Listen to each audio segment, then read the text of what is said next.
Hola amigos, muy buenos días, tardes, noches, dependiendo la hora en que nos estén viendo en este programa. Les quiero dar la bienvenida una semana más a La Disidencia. Los saludo con mucho gusto. Soy Luis Berman, para quienes no me conozcan. Y pues este programa es un programa de opinión política, de lo que sucede en el país. Esto es muy importante decirlo porque no informamos, es un programa de opinión, de crítica, desde nuestro muy particular punto de vista. Así que la intención es que ustedes se formen su propio criterio una vez hayan visto el programa. Así que eso es de lo que va para quienes no lo hayan visto. Quienes ya son parte de la familia, de la comunidad de la disidencia, muchísimas gracias por vernos nuevamente una semana más. Y quiero empezar dando las gracias y saludando a nuestra casa Wow TV, así como a los canales que retransmiten este programa, que son RIT TV, allá con el Troll, y Alterno 180. Muchísimas gracias a toda la comunidad que viene desde allá. Y les recuerdo, esto es bien importante también, que dejen su suscripción, su like, es importantísimo para que se mueva el algoritmo de YouTube y llegue este programa a más gente.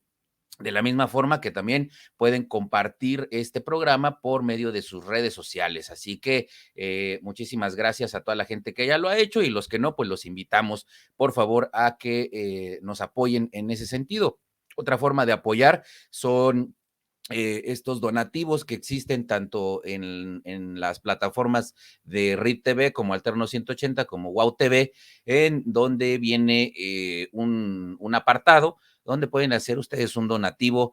Me parece que es de 50 pesos, es el mínimo, y de ahí en adelante creo que el límite son 15,000 pesos, una cosa así. Entonces, cualquiera que sea el donativo que ustedes nos quieran hacer es muy importante, y si no, con el simple hecho de su like y su suscripción es muy bien recibido. El hecho de dejar el like, como ya les he comentado en veces anteriores, es que hace que esto se mueva, que el algoritmo se mueva y que llegue a más gente. Así que, por favor, si no nos pueden apoyar con un donativo económicamente, con el like, de verdad nos hacen un gran paro. Quiero saludar a todas las redes que también de alguna forma conforman esta comunidad, como es la parrilla de nuestro buen brother Poncho Vidales, la otra opinión de Ricardo Alemán, las 500 noches de Amado Avendaño, el Rapidín con Tere Vale, la otra opinión de Ricardo Alemán, Atypical TV, por supuesto, con Carlos Alarraqui, Soy Comunicólogo con Hugo Soy Comunicólogo, y por supuesto mis plataformas, Luis Berman, Alterno 180, todas las demás redes que también ya forman parte de la gente que comparte estos contenidos, como es las redes de Ángel Verdugo, Redes en Acción, Revista Panal, Chumel Torres, Alberto Peláez, en fin, toda esa gente que de alguna forma ya formamos esta comunidad. Muchísimas gracias por estar aquí, por acompañarnos y compartir nuestro programa. En fin, bueno, entrando ya en materia, resulta que hoy vamos a tratar unos temas bastante interesantes. Hoy, como ustedes saben, es 1 de septiembre del año 2022, y este programa se graba, ustedes lo van a ver en jueves, pero este programa lo estamos haciendo el día miércoles 1 de septiembre. Esto quiere decir que hoy es el informe de gobierno, el cuarto informe de gobierno de Andrés Manuel López Obrador, mejor conocido en los bajos mundos como el viejo Wango. Eh, y bueno, vamos a estar platicando al respecto. ¿Qué es lo que vamos a estar escuchando durante el informe de gobierno? Recordemos que es su cuarto informe de manera pues protocolaria, digamos, u oficial, pero ya en términos generales, yo creo que este es como el 12º, 13º que se avienta, porque ya saben que hace informe hasta porque vuela la mosca, ¿no? Entonces, en este cuarto informe de gobierno llegamos ya a 4 años de que llegó Andrés Manuel López Obrador a la presidencia. ¿Cuáles han sido los avances, si es que los ha habido? ¿Cuáles son los retrocesos? ¿Qué es lo que tiene como percepción la gente? Por ahí tenemos una encuesta bastante interesante que ya estaremos compartiendo con todos ustedes y estaremos discutiendo al respecto. Por otro lado, en el segundo bloque estaremos hablando de que hay nuevas cabezas en las cámaras, en la Cámara de Diputados y en la Cámara de Senadores. Resulta que en la Cámara de Diputados queda Santiago Krill al frente y en la Cámara de Senadores, después de dimes y diretes y que sí, que no, y votaron hasta 3 veces, queda Alejandro Armenta, morenista, al frente del Senado. Pero ¿qué hay? ¿Qué hay detrás de todo esto? Recordemos que Armenta es muy cercano a Ricardo Monreal. Recordemos que Ricardo Monreal de alguna manera se ha caracterizado, digamos, a últimas fechas por ser esta disidencia, llamémoslo de alguna forma, desde adentro de Morena. Habrá plan con maña. ¿Qué hay detrás de todo este movimiento? ¿A quién le beneficia? ¿De qué manera beneficia o perjudica? Ya estaremos platicando al respecto. Y por último, el tercer bloque. Resulta que en términos de violencia, y a propósito del informe de gobierno, en términos de violencia, este mes, agosto, que acaba de terminar, de 2022, resulta que es el mes más violento en lo que va del año, con 2,304 homicidios. Entonces, esto evidentemente no lo van a mencionar en el informe, no lo va a mencionar López Obrador, y al mismo tiempo estaremos ahí como echándole un ojo a todos los demás temas que por supuesto no va a mencionar López Obrador durante su informe de gobierno. Así que bueno, esos son los temas y vamos a entrarle con todo para lo que, como cada semana, le doy la bienvenida a mi hermano y amigo Octavio Catalán, quien co-conduce este programa conmigo, que por cierto anda malito todavía, pero con todo el ánimo, con toda la actitud, como luchador de la AAA, entrando con su rola. Pues es que me siento en el Felipe Ángeles, brother, como luchador. ¿Qué ¿Cómo pasó, mi estás, mi hermano? hermano? Pues sí, la audiencia ya se dio cuenta esta semana en Cena de Grillos que ando malito de mi garganta, pero responsablemente me fui a hacer una prueba COVID y solo es un gripón. Así En una de es, esas hasta esta gripa estacional, ¿cómo se llama? Influenza, influenza. pero de eso no Pero ya te pasamos. escuchas mejor, ya te escuchas Sí, mejor que el mar. ya. Me veo como siempre, ¿no? Radiante. Es correcto. Eso es oye, brother, pues ya escuché los temas que traemos y fíjate que, pues ya es como el analista de casa, ya es de cajón, ya es un disidente más, y así le gusta hacer, porque creo que hasta en su partido es el disidente número uno. ¿Cómo estás, mi querido Aminadab? Hola, buenos días. Bienvenido, mi nada. Hola, ¿cómo estás, Luis? Hola, Octavio. La verdad es que, pues, hay que disentir, porque el problema es que aquí hay mucha conformidad en todo, ¿no? Ahorita, como vamos a ver, parece que la realidad es una cosa y lo que la gente está de acuerdo es otra, y eso es algo que tenemos que reflexionarlo mucho porque, pues, no es posible. Qué bueno que Oye, ¿te compraste micrófono ya para estas cosas? lo que pasa es que no estaba bien ajustado, pero creo que vamos a funcionar mejor, pero aquí a la orden, ya ¿Te sabes. ajustaste el micrófono entonces? No, no, no, eso es otra cosa. Eso es otra cosa. Muy bien, Ya muy está bien. ajustada. Te escuchas fuerte y claro, entonces. Excelente, vamos. Oye, pues el primer tema del que hablábamos, el informe. ¿Qué con nueva ocurrencia? Sí traemos de todos modos un poquito de regreso tuyo, Aminadab. Este, ¿Con qué nueva ocurrencia nos va a salir el presidente el día de hoy? Eh, hoy, jueves 1 de septiembre. Miércoles. Ah, no, jueves, perdón, ¿Qué sí. Jueves. pasó? Eh, ¿Vives, Oye, vives tú eres el que estás temporal? mal, pero Berman es Ah, el que es trae que las fechas cuatrapeadas. y ya malinformé al Claro. público. Tienes toda la razón, porque hace rato dije miércoles. Es que normalmente nosotros lo grabamos en miércoles, pero hoy sí lo estamos grabando en jueves. Disculpen ustedes, querida audiencia, Vives público. atemporalmente tú. Y no, oye, la gente va a decir en qué año vivimos, pero bueno, no te preocupes, de todas maneras, no pasa nada. A ver, el problema es que fíjate, qué bueno que Berman aludía al principio de que ese es el informe X del presidente. Es el informe X porque, según él, tiene la costumbre de que no rinde cuentas, no se encarga de explicarle a los mexicanos cómo está la situación del país, cuál es el avance del estado de la administración pública o de las políticas públicas o de los temas que son responsabilidad del gobierno, y le encanta pues hacer sus shows, ¿no? Entonces, hoy incluso resulta que va a hacer un informe que va a coincidir en tiempo con la sesión del Congreso de la Unión, de la instalación que es hoy a las 5 de la tarde, y entonces eso pues ya obligó a que el presidente del Congreso, que es Santiago Krill, que ya rindió protesta ayer, pues ya dijo que no va a poder asistir, ¿no? O sea, cuando se supone que ya el presidente ahora va a querer como antes tratar de revivir el Día del Presidente, ¿no? Porque hace muchos años recordemos que cuando había la presidencia imperial, pues el 1 de septiembre era un día que se paraban las actividades en el país, era un día que yo recuerdo en alguna población de Jalisco a la que yo iba frecuentemente. Oye, pero imperial es la presidencia que no le tiene que rendir informe a nadie y Bueno, que vive en pero un palacio. La otra era una presidencia democrática. Esta es la a ver, presidencia no, pero imperial. a ver, la presidencia imperial ya sabemos que son sus émulos, ¿no? O sea, Díaz Ordaz, Echeverría, López Portillo, o sea, finalmente eso es lo que él quisiera, ¿no? Aquellos que salían en los carros descubiertos, que les aventaban papelitos en su traslado ¿cómo se llama? De la Cámara de Diputados, de ahí de Donceles al Palacio Y Nacional, y todo eso, a como ver, Miss Universo, así, más o menos. corto, Entonces, corto, largo, largo. Ay, ¿a poco tú no fuiste a aventarle papelitos o fax o a Calderón? Claro que no. no, yo ni siquiera iba a Palacio Nacional, no te preocupes. Pero bueno, el tema es que este señor, pues ahora quiere que la atención sea otra vez para él, ¿no? O sea, era lo que pasaba antes.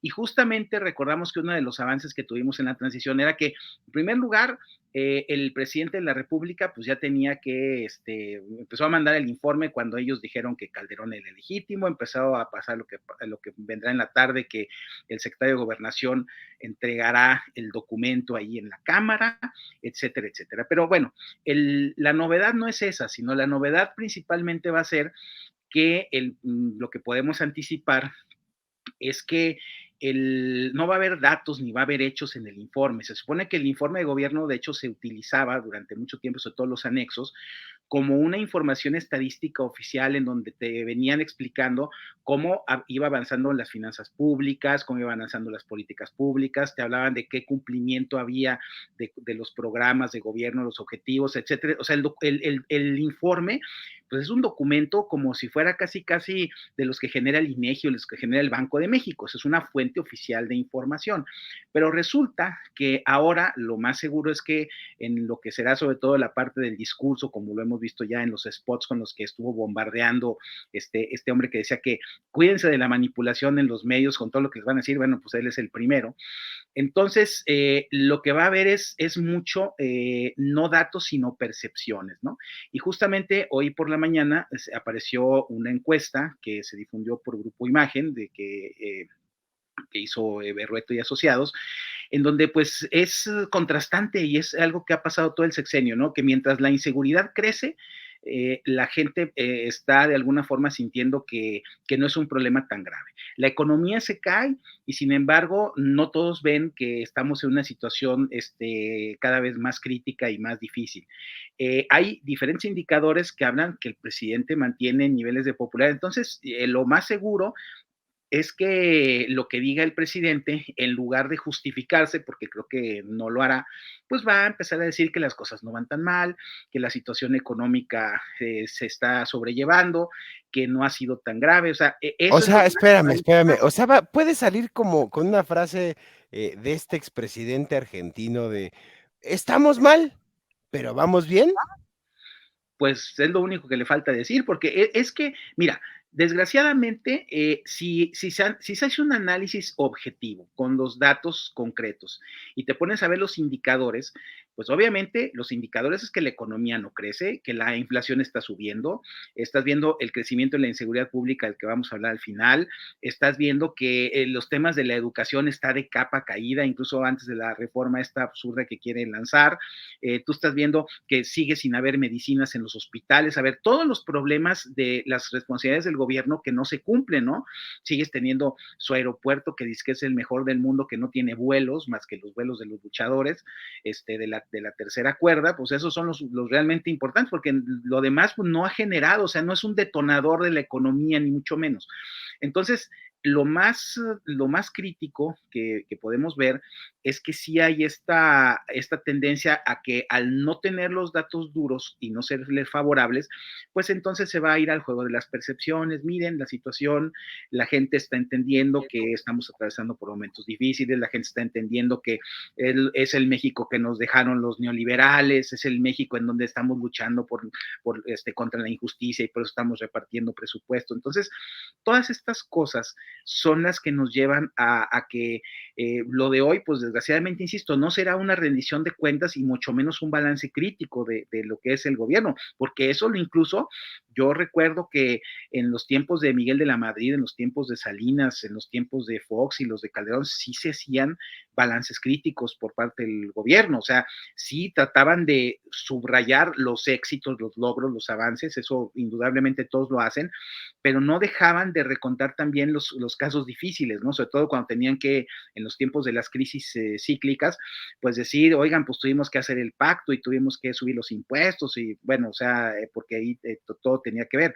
Pero hoy yo lo que veo es que van a dar de muertito, ¿no? Si quieres como anticipar lo que va a pasar hoy en la tarde, él incluso está reservando todavía sus energías para supuestamente la sorpresa que nos va a dar el 15 de septiembre, que nos tiene así como cuando Catón cuenta chistes en el Reforma y que dice, dentro de 15 días les voy a contar el chiste tal y te va preparando, pues así está el presidente, ¿no? No sabemos con qué va a salir, pero lo que sí sabemos es que es un mundo muy diferente el que él ve desde Palacio Nacional y el que ven sus fanáticos a lo que estamos viviendo los mexicanos en la realidad.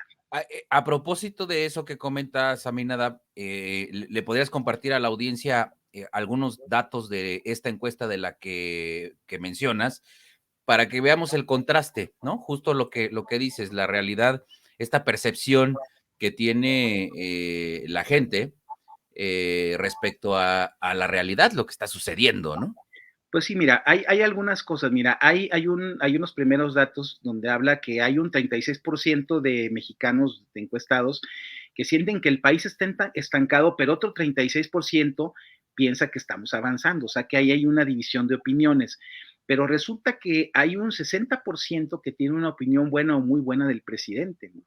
Entonces, eso, insisto, tiene que ver más con su capacidad mediática que con los logros que tenga su gobierno, ¿no? Y luego, porque a la hora después viene otra pregunta curiosa que dicen que el 49% no le confiaría las llaves de su casa al presidente, ¿no? Dices, no, pues yo sería de los que no. Sin embargo, el 57% está de acuerdo en la forma en la que está gobernando. O sea, confío en ti, pero mejor quédate afuera de mi casa. Sí, exactamente. Y luego, pero el 57% dice que está de acuerdo en cómo está gobernando, pero la mitad piensa que las cosas se le están saliendo de control. Cuando tú ves lo que ocurrió con la inseguridad o lo que sigue pasando en los estados en donde hay narcobloqueos y hay violencia y quema de tiendas y todo aquello, era como para que en otros casos se hablara de que estamos en una zona de guerra, de que estamos como en Irak, como en Afganistán, no sé, como en Somalia, pero sin embargo aquí la mitad solo piensa que se le están saliendo las cosas, ¿no? O 40% dice que tiene bien en sus manos las riendas del país. Luego hay todavía un 58% que a pesar de la crisis, a pesar de la inflación, a pesar de la pandemia y todo eso, piensa que estamos mejor que antes. O sea, dices, caray. Y luego hay también una mayoría, un 53% que dice que se ha trabajado mejor por las personas, otros que consideran ¿cómo se llama? Que se ha beneficiado de este gobierno en respecto a lo que pasaba con los gobiernos anteriores, la mitad piensa eso. Entonces, todos esos indicadores dicen que hay una percepción que es diferente a la realidad, pues, o sea, y eso, pues, es algo que tiene que poner a pensar en primer lugar, porque no hay una narrativa de crítica y de contraste que haga un balance, porque finalmente es tan abrumadora la presencia mediática del presidente que lo que hacemos en estos programas y en todos los medios que nos apoyan, la verdad es que es algo que no le ha logrado hacer un contrapeso, ¿no? O sea, hay, por ejemplo, un 44% que piensa que la calidad del sistema de salud ha disminuido, o sea, cuando es un desastre comparado con lo que había antes, ¿no? O sea, fíjate, cuando terminó el sexenio de Calderón estábamos hablando ya de cobertura universal. Y hoy que tenemos 20 millones sin cobertura, resulta que solo el 44% piensa que ha disminuido eso, ¿no? O otros que piensan lo mismo en términos de la educación, cuando es que ahora ya tenemos a la CENTE dirigiendo la secretaría, cuando sabemos que la maestra Delfina tampoco aportó nada y que el sistema se vino cayendo, sobre todo con lo que pasó en la pandemia, con las clases virtuales, donde ya estamos viendo, ya ahora que ha habido regreso, sobre todo en los niveles universitarios, donde hay un problema grave de los grados que se cursaron durante el confinamiento, ¿no? Y hay gente que piensa que han subido los empleos, ¿no? Cuando pues ha aumentado. Por cierto, hoy entra Miss Leti, creo, ¿no? Me imagino que sí, Hoy entra Miss Leti ya como titular de la SEP. bueno, pero pues el hecho es que de todas formas, mira, con Misleti o con Delfina o con lo que sea, pues sigue siendo un desastre, ¿no? Ahora, también hay gente, dicen que ha aumentado la generación de empleos un 46%, cuando pues no. Y hay gente que ha pensado que ha bajado la corrupción. Fíjate, 43% cuando este gobierno da obras sin licitación, cuando se les da a los cuates, donde estamos viendo que las obras se les deshacen porque no hay controles de calidad, porque no se cumplen reglas de operación, ¿no? Entonces dices, todo eso es algo diferente. Y la única, el único indicador en esta encuesta que habla de algo que tiene que ver con la realidad, sí piensa un 64%, o sea, más de 2/3 de la población, que la inseguridad ha aumentado y ha aumentado mucho o algo, ¿no? Y pues la conclusión de esto, y con esto termino rápido, es que pues hay también 2/3 a los que sí les interesa ver qué va a decir el presidente en el informe, ¿no? Entonces dices tú, bueno, pues ahí ya hay una situación en donde, o sea, es una luna de miel que ha sido demasiado larga a favor de este gobierno. Creo que es algo que tendríamos que hacer notar, porque insisto, la comunicación abrumadora de la mañanera ha limitado mucho el contraste y la crítica que nos haría ver la situación con mucho más objetividad, ¿no?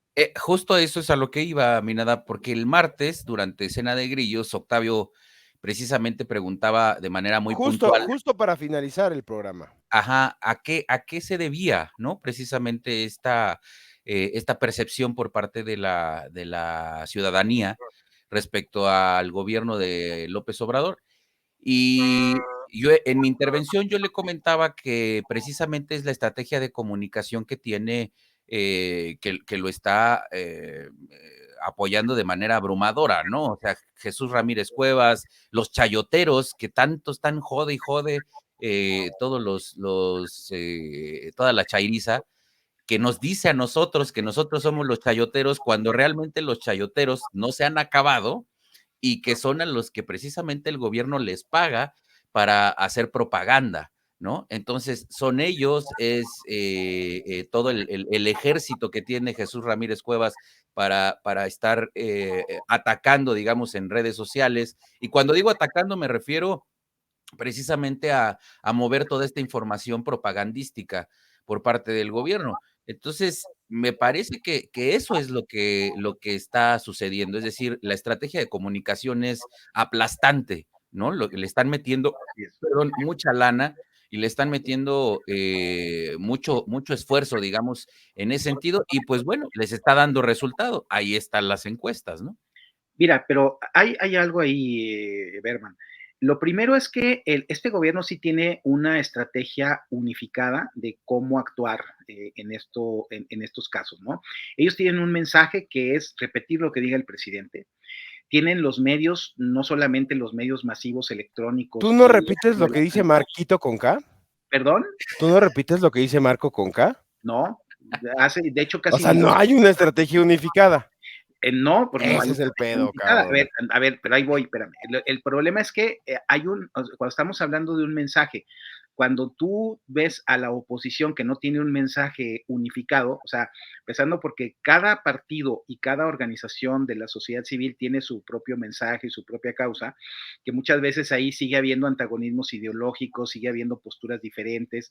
Entonces, el tema es que en el caso del gobierno funciona unificado y además sí han desplegado, como dice Berman, insisto, no solamente el tema de los medios electrónicos en donde, bueno, pues hay una compra de espacios para que se difunda la mañanera, hay la incorporación plumas y de voces y de imágenes que son totalmente a favor del gobierno de una manera, pues, ya ni siquiera autocrítica, ¿no? Yo diría ya muy descarada, ¿no? O sea, tú ves así a los moneros de la jornada haciendo programas en la televisión pública, dices, bueno, pues está bien, ¿no? Esto ya en otros tiempos eso sería propaganda que estaría vetada, ¿no?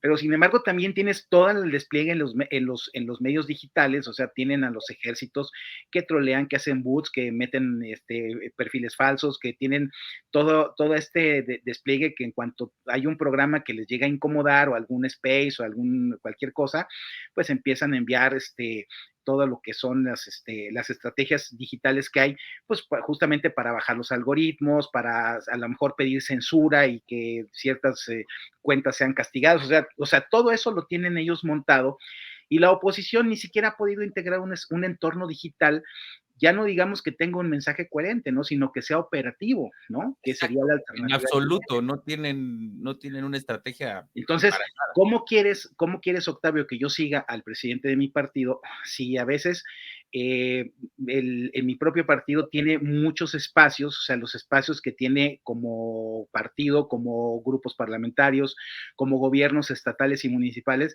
pero que finalmente no integran un entorno digital que a mí me esté diciendo qué mensajes puedo mover o qué mensajes puedo decir? O sea, no los tengo a la mano. O sea, así como existe la red AMLO y es eficiente, ¿no han hecho la red K de Marco con K? A ver, digamos, la red de la alianza opositora que se viene haciendo desde hace 2 años es algo que sigue siendo un deseo y casi sigue siendo una utopía, o sea, porque incluso yo no sé quién realmente la desee, porque yo creo que mejor nos ponemos de pudiera. acuerdo, amigos que estamos con Alarraqui, con A ver, Latinus, con Marco Avendaño, con Marco Levario Turcot. Mejor nos ponemos de acuerdo nosotros que los pinches por eso, partidos y tienes están otro pa' la problema. chingada, carajo. A ver, espérame, pero tienes otro problema además. Fíjate, los espacios de los partidos luego también mantienen un poco la inercia de ser como el Fibra América, ¿no? De que aquí todos somos muy buenos, lo que hacemos está perfecto, somos los gobiernos mejor evaluados. O sea, no se sale de lo mismo que son, pues ahora sí que las autoalabanzas, ¿no? La autocomplacencia. Y no hay justamente el contraste, que es lo segundo que yo decía, que tendría que haber un mensaje que contraste lo que está haciendo el gobierno. O sea, no hay una visión que te hable de que haya o hagas que la sociedad se preocupe porque el país se está desinstitucionalizando, porque se están perdiendo las capacidades de acción del gobierno. Tú no estás viendo un mensaje que te diga, oye, estas acciones del gobierno son autoritarias y amenazan tu libertad, tu vida, tu libertad de expresión, etcétera, etcétera. O sea, eso que sería como que el ABC de un manual de oposición ante un entorno, un contexto como este, pues es algo que no pasa, ¿no? O sea, resulta que hay unos que, a ver, los debates que se dan en la oposición, mientras que AMLO está feliz de la vida dando sus informes así, ahora sí que a como se le da la gana, acá en la oposición tú no sabes, a ver, ¿vamos a mencionar o no a mencionar al presidente? ¿Vamos a mencionar o no mencionar sus elefantes blancos? ¿Vamos a hablar de Morena porque eso sí tienen impresentables, o lo vamos a enfrentar a él que el 60%, como vimos en la encuesta, lo sigue apoyando? Entonces, resulta que acá es un caos porque unos opinan una cosa, otros opinan otra, y insisto, en el gobierno aunque nos pese, se aplican las máximas de Lenin y de Goebbels y de todos esos que fueron los inventores de esos sistemas. Ahí la línea la dicta, es como, acuérdate que Lenin fue el que dijo que el Pravda es el que tiene que moldear cuál es el criterio del pueblo y del partido, y bolas, y todos siguen en eso, y así funcionan. Y acá que estamos entre gente libre, gente pensante, librepensadores, libertarios, progresistas, humanistas y todo lo que tú quieras. Si eres un libre pensador. Cada loco con su tema, pues ese es nuestro problema. Oye, ¿y si eres un libre pensador? Yo pienso de acuerdo a lo que pienso y lo expreso con toda libertad, eso sí. Ya, sal del closet, hombre. No, a ver, libre pensador no soy, porque los libre pensadores luego son eclécticos y mezclan diferentes principios. Yo, pues, a ver, si esto lo convertimos no en contar lo que va a ser el informe, si lo convertimos en una clase de filosofía política, hablar de los principios humanistas o en contraste con los liberales, entonces el público se nos va a ir. Así que mejor sigamos en lo que estábamos convocados. Ok, bueno, mientras tanto, vamos a ir a un corte porque ya llegamos a la mitad. Yo quiero hacer una última reflexión antes de irnos al siguiente tema. En algún momento comentamos en las elecciones del 2018 que López Obrador, y lo comentábamos en grupos, este programa todavía no existía, eh, que López Obrador podría salir a asaltar un banco, lo podían agarrar afuera del banco con las manos en la masa y no iba a pasar nada. O sea, sus niveles de popularidad, él podría decir que era Robin Hood, que era para dárselo al pueblo bueno. Digo, ahí están los sobres amarillos, que resulta que no son corrupción, son aportaciones y todas estas este, trinches maromas con las que sale López. En algún momento Trump se atrevió a decir, traigo regreso a Aminadab tuyo, en algún momento se atrevió a decir Trump, yo podría matar a alguien en plena Quinta Avenida y no va a pasar nada. Hablando de sus niveles de aprobación, bueno, claro, allá el Estado de Derecho sí opera. Em, pero como vemos las encuestas, digamos, el resumen de todos los datos que arrojó la encuesta de hoy de Berrueto y de Líbano Sáenz, nos dicen que pues básicamente López Obrador sigue en la misma posición, o sea, sí, la gente puede estar más o menos de acuerdo o no, mitad y mitad polarizada la sociedad de corrupción, o sea, hablando de corrupción, de economía, de seguridad, de lo que quieras, pero López Obrador sigue siendo una figura muy bien posicionada, muy bien aceptada. O sea, ¿por qué? O sea, ¿por qué la gente, en qué momento las neuronas de la gente no conectan? Y dices, a ver, cabrón, si está de la chingada la seguridad, la economía, o sea, claro, no toda la gente tiene esa percepción. Claro, los que les toca el sobre cada quincena o cada semana de los programas del bienestar, que claro, no entienden que eso lo estamos pagando todos con los impuestos y que tarde o temprano nos va a pasar la factura y no me voy a meter a los detalles económicos, pero eso es una estupidez.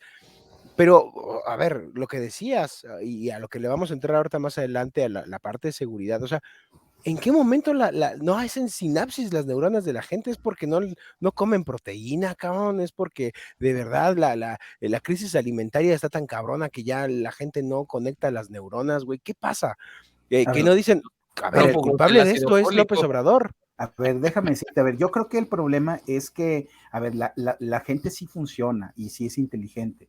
Aquí el problema es que la conexión con López Obrador es una conexión emocional que él ha construido por muchos años. O sea, esa fe, ese fervor, Oye, todo pero no este hay una fenómeno. conexión A ver, emocional cuando asesinan a una persona a cercana a ver, la familia y dices, espérame. ¿esto está de la chingada? A ver, es que justamente el problema, Octavio, y yo creo que esa es una de las cosas que la oposición no ha entendido, mientras que López le ha dado a la gente estas emociones de la esperanza, de la fe y de la revancha y de la venganza, y porque finalmente las emociones son tanto positivas como negativas, la oposición sigue razonando. O sea, nosotros queremos seguir diciéndole a la gente, hablándole a la neurona, a la sinapsis, pero a través de un proceso que es esencialmente racional y no emotivo. Y ahí el problema es que como la oposición no ha construido un mensaje que justamente apele a que las emociones pueden ser mejores y que puede haber un mejor gobierno en contraste a este, y la oposición sigue metida en sus dogmas, en sus inercias, en sus cuentos de siempre, en sus pleitos ancestrales, en sus malas imágenes y en las colas que les pisan. Entonces, lo malo es que eso hace que la sinapsis y más bien la forma en que López Obrador logró conectar con los que lo apoyan es algo que es muy difícil de romper porque no hay en primer lugar, lo que tú decías hace algunos programas, ¿no? Una figura que justamente te cambie la historia y que te cambie el mensaje y que te cambie la narrativa y que te diga, tenemos que movernos hacia otra parte. Eso en la oposición nadie lo está pensando, o sea, porque a lo mejor un personaje que pudiera asumir ese liderazgo que tiene Andrés Manuel de cómo conecta, o sea, están pensando en otras cosas, o sea, están pensando a lo mejor en otros discursos, en otras explicaciones, en otras plataformas, proyectos de país, lo que sea, A ver, pero a ver, pero no me hay regreso a la el pregunta con contacto. respecto a lo que me estás diciendo. O sea, desde tu óptica, necesitamos que alguien, que un caudillo o una gran figura o un gran opositor venga y le dé un zape a la gente para que las neuronas conecten. Porque dijiste, no hay que hablarle al cerebro, ¿no? Hay que hablarle al corazoncito de la gente, al corazoncito de las emociones. Entonces, necesitamos que un líder le hable a las emociones para que las neuronas de las personas conecten y digan, el pedo es López Obrador. A ver, te lo voy a explicar muy brevemente para que podamos hacer el corte. Mira, lo que yo he dicho cuando estamos trabajando en narrativa y en mensaje acá en la oposición desde hace 4 años es que el primer problema que le falta a la oposición es que no tiene causas correctas, que el presidente las tuvo cuando dijo que iba a luchar contra la corrupción, contra la injusticia, contra el abuso, etcétera, etcétera. La oposición actual no tiene causas correctas que esté defendiendo, parece que sigue defendiendo los intereses del pasado. Ese es un primer problema. Luego, tiene que haber razones implícitas, es decir, sí, el proyecto, los principios, las visiones, toda esta idea de que tiene que haber democracia, instituciones, contrapesos, equilibrios, pero eso que es una explicación racional de cuál es el orden institucional que necesita el país para crecer y para prosperar, etcétera, etcétera, se tiene que convertir en una emoción explícita, en un discurso que convenza a la gente de que esa es la mejor opción.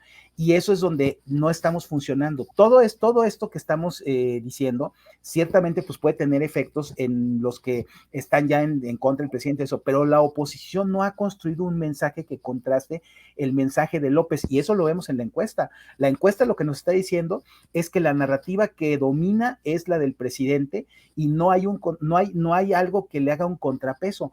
Y esa que es una labor que tendría que hacer, yo no digo una gran figura, a lo mejor el que sea el candidato a la presidencia opositor en el 24 tendrá que encarnar eso, pero yo por eso he hablado de que tiene que ser un liderazgo colectivo, tiene que ser equipos que trabajen simultáneamente, insisto, expertos en comunicación tienen que convertir todo lo que es esas causas y esas razones implícitas en la emoción y en el discurso que haga que la gente se convenza. A ver, pero eso es algo que, como tú dijiste hace 2 programas, o sea, ya vamos tarde, sí, en eso vamos muy tarde, porque a estas horas el discurso del presidente ya debería estar siendo confrontado, ya debería estar siendo señalado por un discurso que te hable de que el país tiene que ser de otra forma para salir de la situación, pero no, ni siquiera estamos viendo que haya un fortalecimiento de la misma oposición.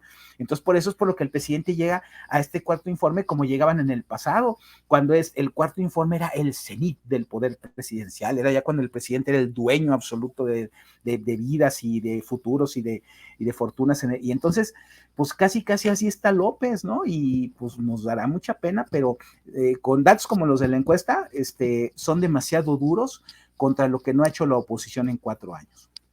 Así es. Pues mi hermanito, ahora sí tenemos que ir a un corte, porque si no, Kenneth nos va a colgar. Así que, Aminadab, Octavio. ¿A ti y a mí qué? Amable audiencia, vamos a un corte rapidísimo y estamos de vuelta aquí en La Disidencia. No se vayan.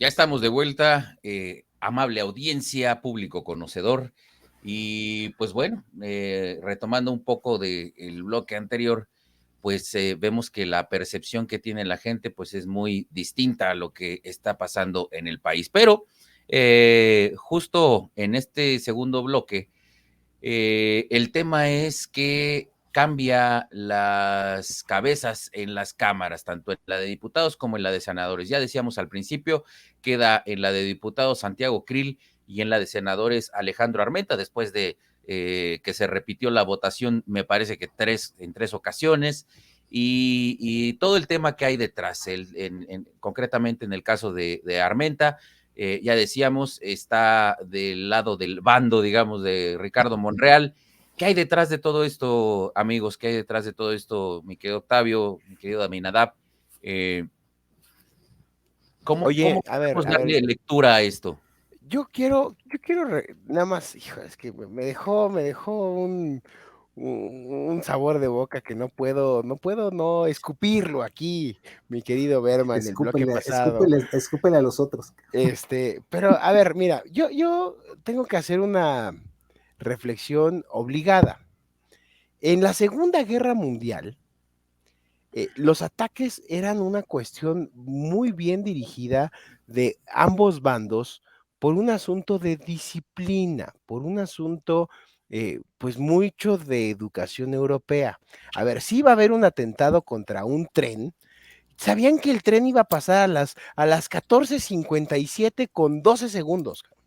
O sea, es una sincronía. Quien ha viajado y quien ha estado en Europa, saben que si te dicen que el camión va a pasar, el camión va a pasar a las 17:22, pasa a las 17:22, punto. O sea, cuando te dicen va a pasar, va a pasar. Pero cuando Aminadab me dice que debe de haber liderazgos colectivos, carajo, a ver, eso no puede pasar como en Europa. A ver, el bombazo no se podría dar en México porque el güey que iba a poner la bomba se quedó dormido, hubo tráfico, se peleó con su mujer, güey. A ver, el pinche mexicano es un cagadero, por favor. O sea, cuando dices de un liderazgo colectivo, Aminadab, y ahorita vamos a pasar a lo que van a ser los liderazgos de la Cámara, no hay sincronía, hermano. O sea, el mexicano no entiende lo que es eso. Dice, Mira, me chingo mi torta de tamal y ahorita voy a poner la bomba. Claro, claro. sí, claro. Ay, A perdón, ver, me quedé atrás de la nopalera, se me extendió un poquito el a ver, asunto cuando estaba ahí defecando. Cabrón, el mexicano es una cuestión sui generis. sí, a ver, yo también soy mexicano y estoy de acuerdo, pero a ver si me tomas la idea del liderazgo colectivo, como cuando hacemos una borrachera y en una puntada de borrachera decidimos hacer algo. O sea, yo pienso La que vaquita. lo que tú quieras. O sea, el hecho es que, a ver, claro que yo no estoy hablando de que haya aquí una disciplina prusiana, ni que haya una racionalidad así, el rational choice de los yankees. A ver, no. Yo estoy pensando que el liderazgo colectivo es justamente en el que de cuates, o sea, en muchos sentidos, los que pensamos diferente y creemos diferente nos podemos entender y podemos justamente, en lugar de meternos en los detalles más controversiales y más difíciles y ríspidos, pues ahí sí nos podemos poner de acuerdo, ¿no? No nos vaya a pasar lo que pasó en el Senado, de que, bueno, pues ahora sí que la única forma en que la oposición logró que se destrabara la votación Espera. fue, Primero a dile a ver, la no, audiencia qué ya lo pasó. dije, Primero dile a la audiencia qué pasó en a el ver, Senado. a ver, lo que sucede, a ver, muy rápidamente, cada año de legislativo, que empieza en el 1 de septiembre, cuando empieza el primer periodo ordinario, las cámaras tienen que elegir un nuevo presidente. En el caso de la Cámara de Diputados hay un acuerdo que en los 3 años se distribuye la Junta de Coordinación Política y la mesa directiva, que es quien preside la Cámara, de acuerdo, como no hubo mayoría absoluta de ningún partido en esta legislatura, Morena no la ganó, entonces hay una rotación y entonces le corresponde por orden descendente, el primer año preside la mesa, de acuerdo conforme a cómo se negocia, la presidió Morena y ahora le toca al PAN. Y entonces, para seguir con ese acuerdo, de manera unánime fue electo el diputado Santiago Krill, panista, como el presidente de la mesa directiva. Ahí dijéramos que no hubo problema. Pero en el Senado, que todavía viene arrastrando la conformación o la configuración del 2018, ahí lo que hubo fue justamente el escenario del pleito que Morena trae contra Ricardo Monreal. Ustedes saben que Ricardo Monreal pues, era el presidente del Senado hasta el día de ayer, y entonces lo que ocurre es que pues Morena decide cambiarlo, ¿no? Porque igual lo hubieran podido ratificar. Sin embargo, logra Monreal que uno de sus allegados, que es Armenta, sea el candidato, pero el problema es que hubo una disidencia dentro del propio Morena que hizo que en la primera votación, donde toda la oposición se abstuvo, no obtuvo los votos suficientes para ser electo. Ese fue el problema en la primera votación.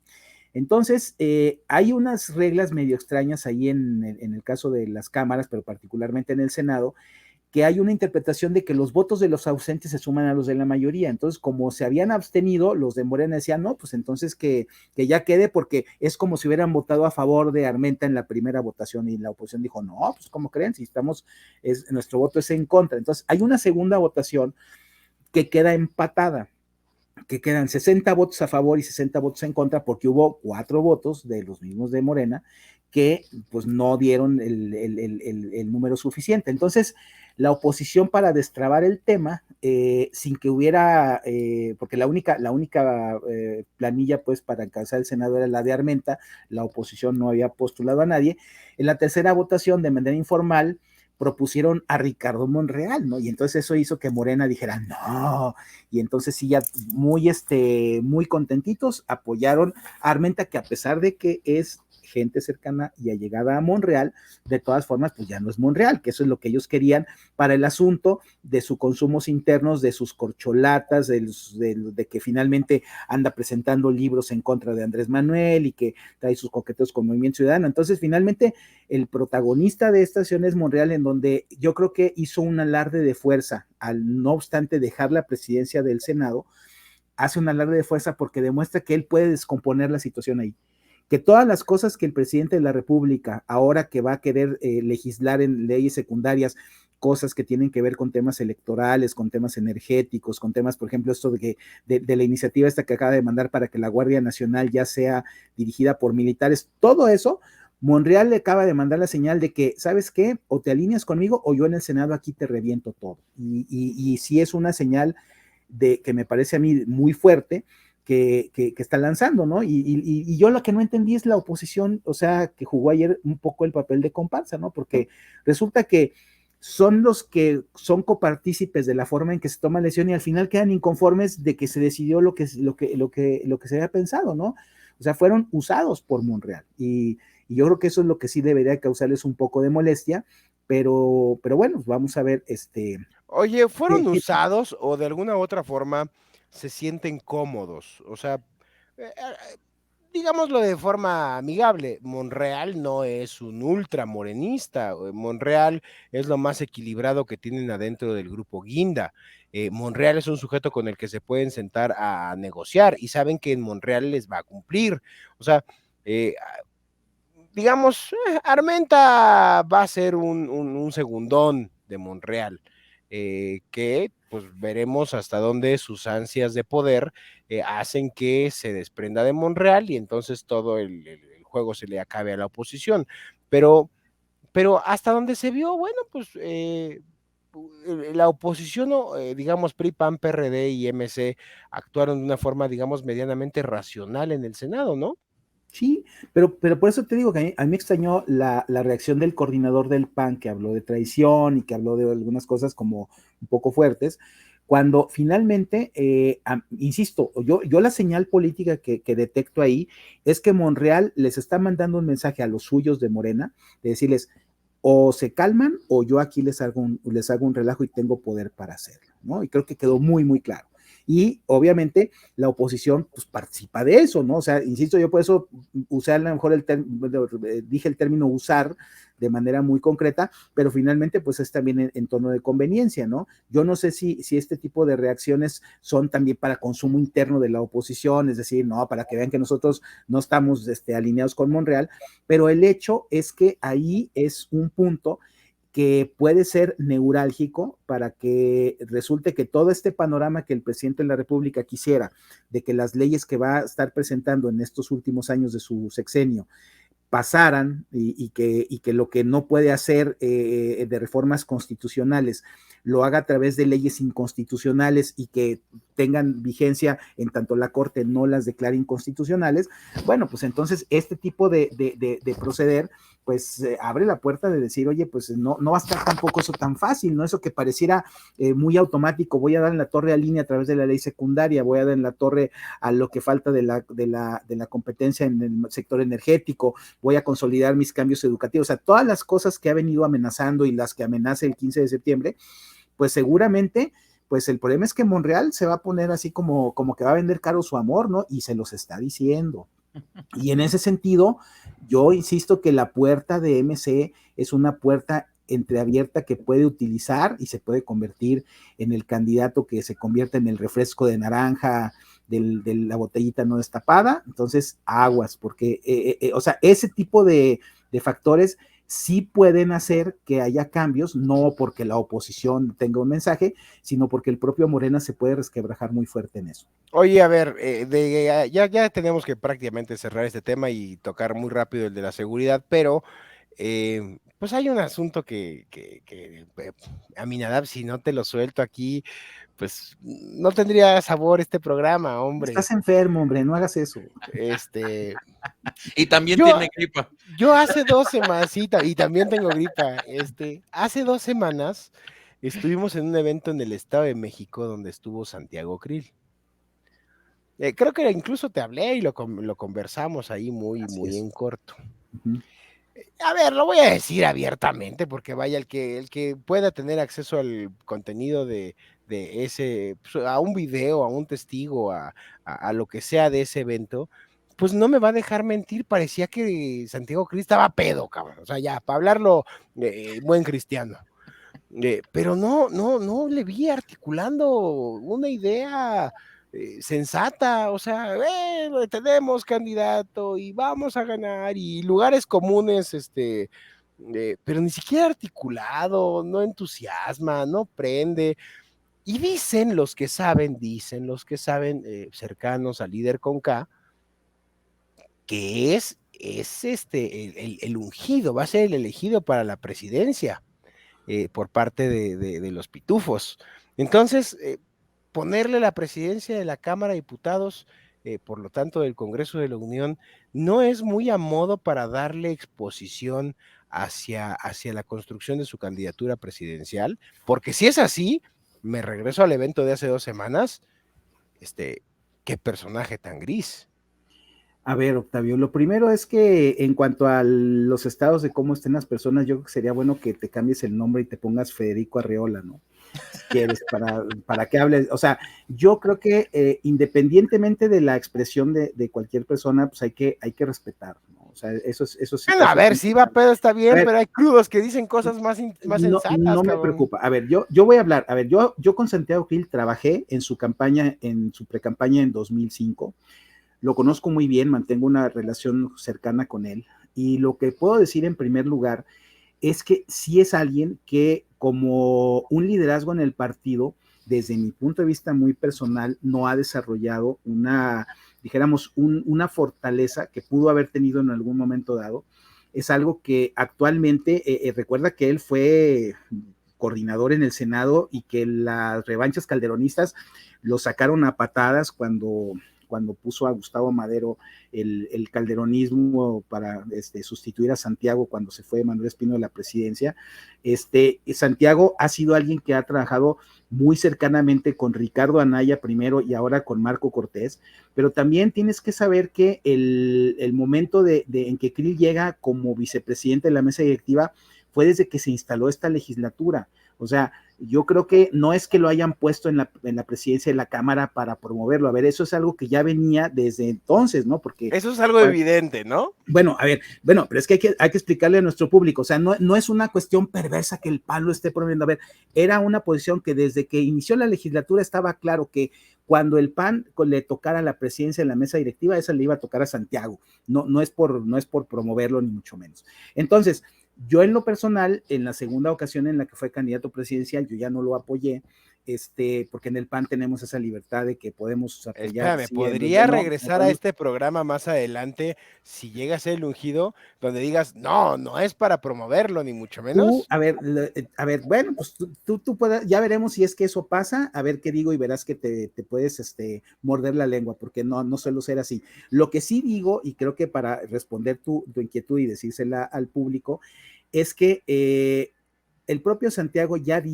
manifestó que le interesa, nunca le ha dejado de interesar, desde que era secretario de Gobernación de Vicente Fox le ha interesado y claro que le gustaría ser candidato a la presidencia de la República. Sin embargo, el problema no es ese, sino que yo veo que esa decisión no va a gravitar de manera unilateral en el PAN, porque aunque se haga una alianza y el PAN sea el partido más grande de la alianza, definitivamente pues va a tener que haber una negociación para que todos estén de acuerdo en quién va a ser el candidato, y hay muchos otros que pueden estar ahí, ¿cómo se llama?, siendo el que resulte más conveniente en un escenario como lo que pasó en Durango, en donde aunque a lo mejor al PAN le tocaba mano en decidir quién era el candidato, se tuvo que buscar a una figura en el PRI que nos diera la salida. Entonces yo, al final del día, creo que la única cosa valiosa en este caso es que haya opciones, y que Santiago sea una, pues esa es una cosa que es lo que él desea, ¿no? Y eso es algo que hay que respetarlo, ¿no? Y yo no lo descalificaría, pero a mí me parece, insisto, que la mejor opción de la alianza en el 2024 es que sea un ciudadano que no milite en un partido el que sea el candidato. Esa es mi opinión, pero ya veremos qué sucede. En una de esas, pues acaba siendo candidato presidencial y acaba siendo presidente de la República, y que se va a acabar el mundo, ¿no? Entonces ya veremos qué pasa. En política no puedes descartar nada. Ay, mi querido Berman, ya fue muy cortante Aminadab, no quiso dar más hilo para seguir el juego, pero pues mira, yo pensé que Hago cuando lo que debo. yo pensé que cuando dijo, no, yo conozco muy bien a Santiago desde hace mucho tiempo, yo pensé que iba a decir, y le gusta el whisky etiqueta no sé cuál, pero Bueno, no. alguna vez que brindamos, pues sí, evidentemente lo hicimos, y no pasa absolutamente nada, porque eso Eso, lo hacemos todos los mexicanos. eso, carajo. Muy bien. Está bueno. Berman. ¿Qué más, Merman? Pues ya por último, no sé si nos dé tiempo el tema de esta nota que sale en el Universal el día de hoy, que dice que agosto, que se acaba de terminar, es el tercer mes más violento en lo que va del año, con 2,304 homicidios. Y Aminadab, tú hacías un conteo muy puntual, ¿no? Al equivalente diario de decesos en este mes, ¿no? A ver, la propia nota del Universal habla de que son 74 homicidios diarios, o sea que son 3 por hora, más de 3 por hora.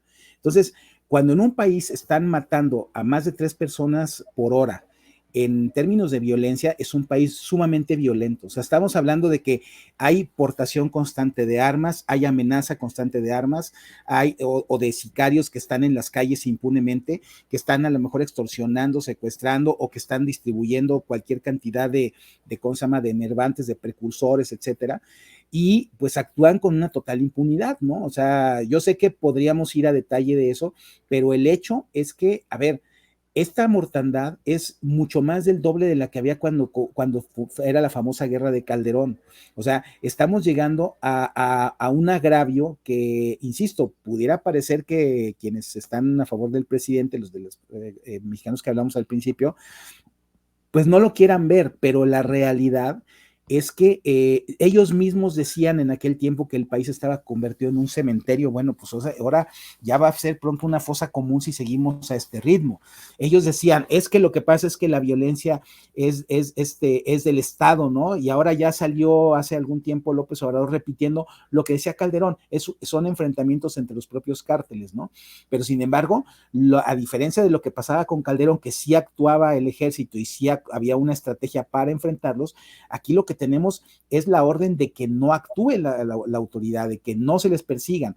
Y entonces el resultado es que está creciendo exponencialmente las muertes. Y lo vimos hace unas semanas, ¿no? Ya no nos lo comentamos tampoco en el programa anterior, pero todo aquello que ocurrió en Guadalajara, que ocurrió en el Bajío, cuando empezaron a salir a disparar, a quemar vehículos, a destruir tiendas de conveniencia, fenómeno que después siguió en Baja California, que siguió en Ciudad Juárez, que siguió en Zacatecas, y que puede pasar un día aquí en la Ciudad de México. A ver, es algo que tiene que ver no con el desbordamiento del crimen, sino con la falta de acción del Estado para brindarnos seguridad. Ese es el problema de fondo, porque la decisión del presidente es: yo no les voy a hacer nada, yo no puedo ser visto como represor, y por eso la Guardia Nacional va a ser militar. Entonces, tiene toda una visión en donde pareciera que, así como algunos teóricos dicen que, bueno, que cuando tú no puedes contra un problema, tienes que coexistir con él, que es una teoría que se usa en la administración pública, o sea, así como, para hacer una analogía, así como Salinas sabía que no iba a acabar con la pobreza, pero entonces hacía las políticas de compensación para que la privatización no pegara tan duro, bueno, pues así está haciéndole el gobierno, ¿no? Estamos militarizando todo porque vamos a coexistir durante varias décadas con este crimen organizado que ya sabemos que va a estar extorsionando, porque a lo mejor a la gente no le afecta tanto el tráfico de drogas en sí, le afecta a lo mejor cuando alguien de su familia es adicto, cuando tiene que gastar pero el problema es cuando el crimen organizado se mete a la trata, cuando se mete a la extorsión, cuando se mete a quererte despojar o defraudarte, quitándote tu casa, quitándote lo que hacen en los predios rurales, que invaden los ranchos, invaden, ¿cómo se llama? Todos estos negocios y se los quedan. Entonces, y eso es impune, o sea, tú dices, bueno, en cualquier momento, si se le ocurre a un delincuente que le gusta tu casa, le gusta tu coche o le gusta a alguien de tu familia y te lo despoja, ¿no? Y si tú, imagínate, pasa eso y tú tienes que ir al Ministerio Público, tienes que denunciar. Y a ver si actúan, y tienes que dar lana, y a lo mejor nunca sabes, ¿no? Y la gente que se pone a buscar a su familia que no sabe si vive o muere, o que ya tiene que irse a otra parte porque no puede seguir viviendo de lo que vivió a lo mejor durante 20, 30 años en un negocio, el cual le fue arrebatado o le fue quemado por no pagar el derecho de piso. Entonces, bueno, eso es lo trágico y eso es lo que no va a venir en el informe. Eso es lo que el presidente jamás va a decir, jamás lo va a reconocer, ¿no? Prefiere mejor salir con sus cosas raras, y termino ya con esto, salir con esto de que es que a los ricos es a los que los roban, es a los que los extorsionan, porque finalmente es parte de su discurso de odio. Estamos on the time, de hecho ya estamos pasados del tiempo, porque nuestros productores nos van a decir una leperada. Por mi parte, yo ya no puedo agregar más por obviedad del tiempo. Agradezco a la audiencia que como cada semana está pendiente de una entrega más de La Disidencia. Gracias a Aminadab por haber estado hoy con nosotros. Y gracias, mi querido changoleón de la comunicación, por haber aparecido hoy acicalado en este programa. Gracias a todos, buenas tardes.